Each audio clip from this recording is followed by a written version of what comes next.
I'm getting ready to take you guys inside my Robinhood stock investing portfolio app to show you guys how to sell a put and make money in the stock market.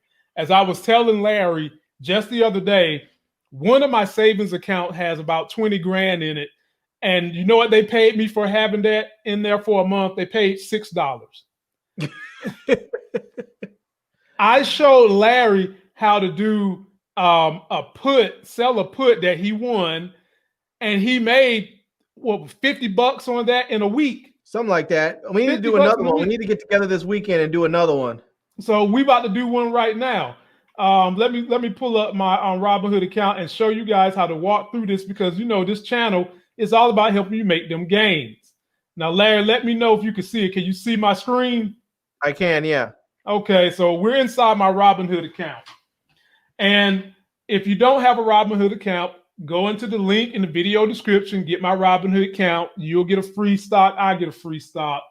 And what you want to do is you pick a stock from Robinhood that you can afford to buy one contract of. One contract is 100 shares, and 100 shares means that, let me get in here. Let me get a small one for the sake of this video.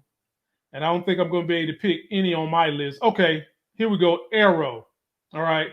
If you want to do an options contract on Arrow to make some weekly option money, you would come down here to this little ticker that says Trade Arrow. But before you even do all that, you want to check the numbers on Arrow. Have they had a good 5 years? Answer is yes. Did they have a good last year? Answer is yes. Did they have a good 3 months? Answer is yes. Another month? Yes. Last week? Yes. Well, they went down a little bit last week, but those bases tell you that this is a pretty good stock. And this is the kind of stock that if you got stuck with it, you could turn right around and sell calls. But that's the second half of the video. We'll do that next week. So if you want to sell a put, and selling the put just means you're giving someone the option to buy this contract from you from said expiration date. And the expiration date on this one would be December the 18th. But if you want to check, you come in here and click.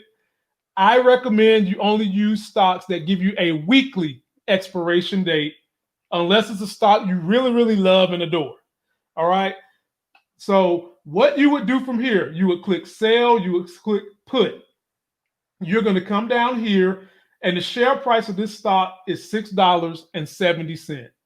And what you are doing, ladies and gentlemen, you're trying to pick a price below this that you feel like the share is not going to drop below this price by this expiration date. And so if I was going to use this one as an example, I would be completely comfortable with picking $5. But if you want a measured way to make a pick, you just click on that and come in here and look for the delta. The delta is an indication of the strength of how the stock is going to move. And with a 15, you usually want to see this number minus 30 or less. So you weigh in the good on this one. And you also check this number right here, implied volatility. What does that mean? That just tells you the amount of activity, either selling or buying, that is going on with this stock. I typically don't like to see this number higher than 75, because the higher you go, the more you can get something called implied volatility crush, meaning that if it's really, really high, it could drop really, really low in volatility the next minute. And if it drops low because people are selling, you could be stuck. So that's why I don't like to go really high on the volatility. But for this particular stock, I wouldn't have a problem doing it, but I'm not saying you should do it. I'm just saying I wouldn't. So to get your mind right, you would have to multiply this number right here by 100, which would be $500. And you would come over here and you're going to get paid immediately $23, because you're also going to multiply 100 by this.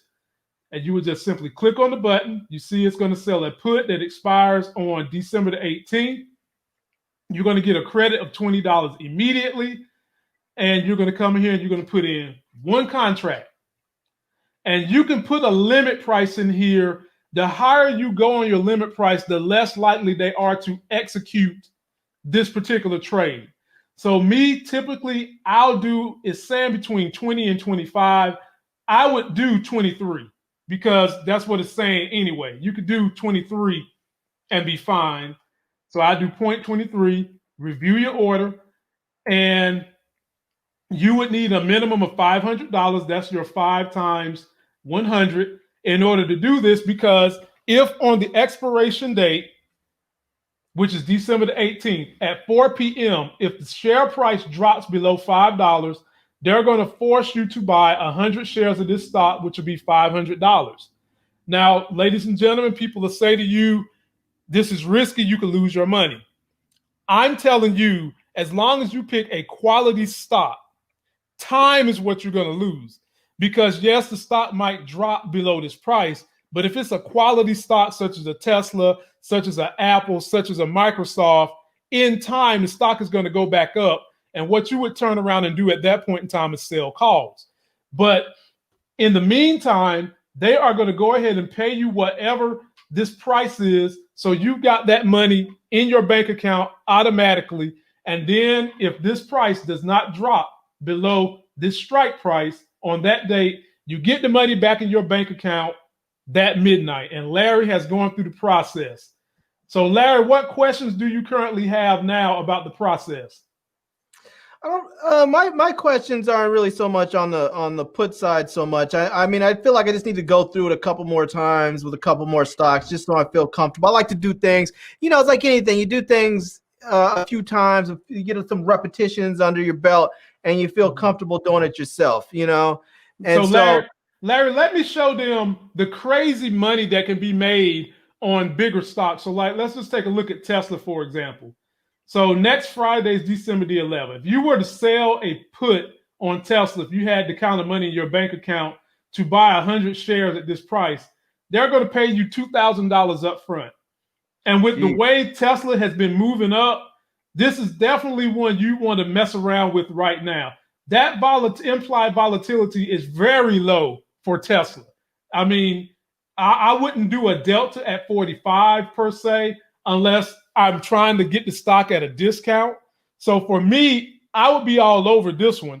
But if you're trying to play it safe and you want to get your collateral back at the end of the week, you always want to make sure that delta looks more around this number or lower. You always want that delta to be somewhere around 30, 33, nothing higher.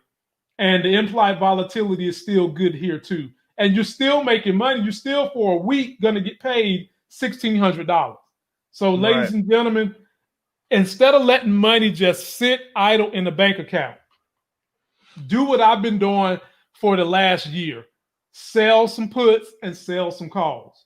And you guys will be making yourself a pretty, as Larry David would say, pretty penny. Pretty penny.